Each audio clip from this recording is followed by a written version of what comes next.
ગરમી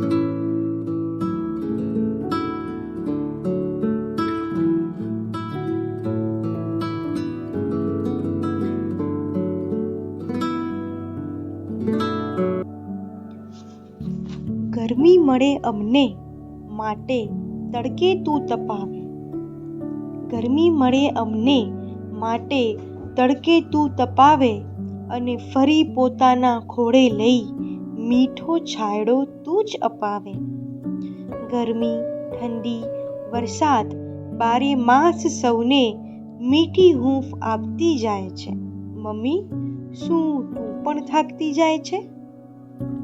તું કોઈ જાદુગર છે કે કોઈ ડોક્ટર? તું કોઈ જાદુગર છે કે કોઈ ડોક્ટર? વગર કીધે અમારી વ્યથા, અમારી સ્થિતિ જાણી જાય છે. અને એ સ્થિતિ સુધારતા સુધારતા તું એક જાદુની જેમ લુપ્ત થતી જાય છે. મમ્મી, શું તું પણ થાકી જાય છે? વ્યક્તિ એક. વ્યક્તિ એક, વ્યક્તિત્વ અનેક. ગૃહિણી, ગરિમા, પત્ની અને માવતર, તું કેટલા સંબંધો જીવતી લાગે છે. અને એ સંબંધો જીવતા જીવતા કદાચ હવે તું થાકતી લાગે છે. પ્રેમ, કર્મ, ત્યાગ અને વિચારોનું ઉત્તમ શૃંગાર, છતાંય સાવ સીધી, છતાંય સાવ સાદી લાગે છે. તે માફ કરી છે અમારી હજારો ભૂલ. માં, તે માફ કરી છે અમારી હજારો ભૂલ. અમે ક્યારે નહીં ચૂકવી શકીએ અમૂલ્ય તારું આ ઋણ. અમે ક્યારે નહીં ચૂકવી શકીએ અમૂલ્ય તારું આ ઋણ. તારા પપ્પાની તું સૌથી લાડલી. તારા પપ્પાની તું સૌથી લાડલી. બબી, એ બબી, બોલાવતા છલકાતી જાણે ખુશીની માટલી. નાના નાનીના વિસામાની જાણે તું એક ખાટલી. એ મજબૂત ખાટલીની દોરીઓ હવે મને ઢીલી થતી જણાય છે. મમ્મી, લાગે છે હવે તું થાકી જાય. અમારા ખરાબ સમયનો અડીખમ આત્મવિશ્વાસ. અમારા ખરાબ સમયનો અડીખમ આત્મવિશ્વાસ. સેવા તારી કાયમ રહી અમારા માટે સાવ નિસ્વાર્થ. અમે મોડું કર્યું તારા અથાગ થાકને સમજવામાં. મમ્મી, અમે મોડું કર્યું તારા અથાગ થાકને સમજવામાં.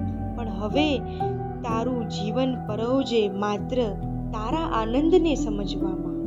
50 વર્ષે તારું જીવન પરોવજે તું તારા આનંદને સમજવામાં. મમ્મી, હજી તો થઈ છો માત્ર તું નાની હો. મમ્મી, હજી તો થઈ છો માત્ર તું નાની હો. ખબરદાર જો 50 વર્ષના બાને વોકિંગમાં કરી આનાકાની. હજી તો નિવૃત્તિનો આનંદ લેવાનો બાકી જણાય છે. હજી તો નિવૃત્તિનો આનંદ લેવાનો બાકી જણાય છે. ભલે તું થાકતી હોય પણ અમને તો કાયમ સ્ફૂર્તિનો ભંડાર જણાય છે.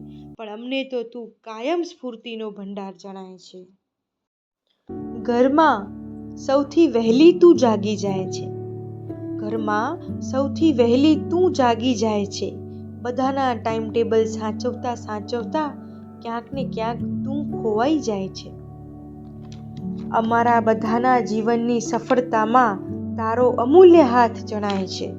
અમારા બધાના જીવનની સફળતામાં તારો અમૂલ્ય હાથ જણાય છે. આમ તો કોઈ દિવસ પૂછ્યું જ નહીં કે મમ્મી, તું થાકી જાય છે? પણ આજે પૂછતા પૂછતા અમારી ભૂલો અમને સમજાય છે. કે આજે પૂછતા પૂછતા અમારી ભૂલો અમને સમજાય છે. આજે મમ્મી બન્યા પછી હવે સમજાય છે કે મમ્મી પણ થાકી જાય છે. આજે મમ્મી બન્યા પછી મને સમજાય છે કે મમ્મી પણ થાકી જાય છે.